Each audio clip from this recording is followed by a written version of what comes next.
Hi, I'm Neidin Shelnutt with ESTV. Today we're sitting down with the SBP candidates to get to know a little bit more about them and their platforms. Due to COVID, many students are taking their classes remotely and even from home. This causes them to not have the same community that being on campus has.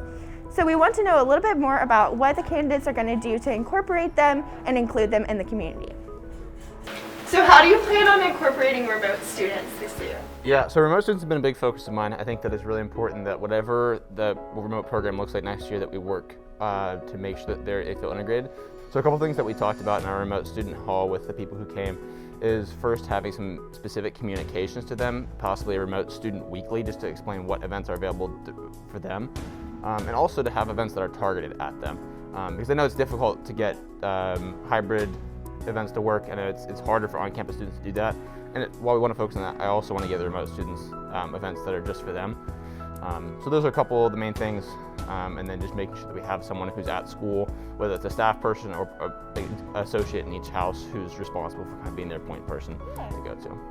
I'm hoping that we make links more accessible. I feel like when events are happening, it's a little bit scattered as to where you need to go, especially with different orgs. I mean, everyone does something different. It's in my link or it's in an email. I think that either the school website needs something or the student portal, something that just makes it a lot simpler. And especially, if you want to go to a last-minute event or maybe you're bored, you could go on the forum and just see what's happening. I don't know. I feel like that's a great way to help get remote students socialized too. I feel like they're just so separated, and that's a big deal. I think that's what we should do first, is just make everything smoother. The logistics are all out of sorts, so I want to fix that. I think it comes in two aspects. First, we have connecting remote students with the larger community, and then second, we have connecting remote students with other remote students. The good news is that I think there's one solution to both these problems. I really want to, if elected, focus on working with the DOSE to create more events that are fully online.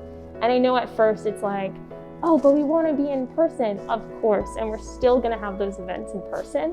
But I think there's something different when we have that online atmosphere with online students. So we don't want anyone to feel alienated in this community. And when we're all online, there's a little bit more sense of community for those people, because it's not as strange of having like someone's face on the screen and we're just all there. So I think having something like a 2 cents that's fully remote, and it can also be easier for the professors. Some of them travel a long way, commute a long way. So if we can offer opportunities for them to do more remote stuff and for our students to come in remote, then we'll just have a more tight-knit feeling of the community.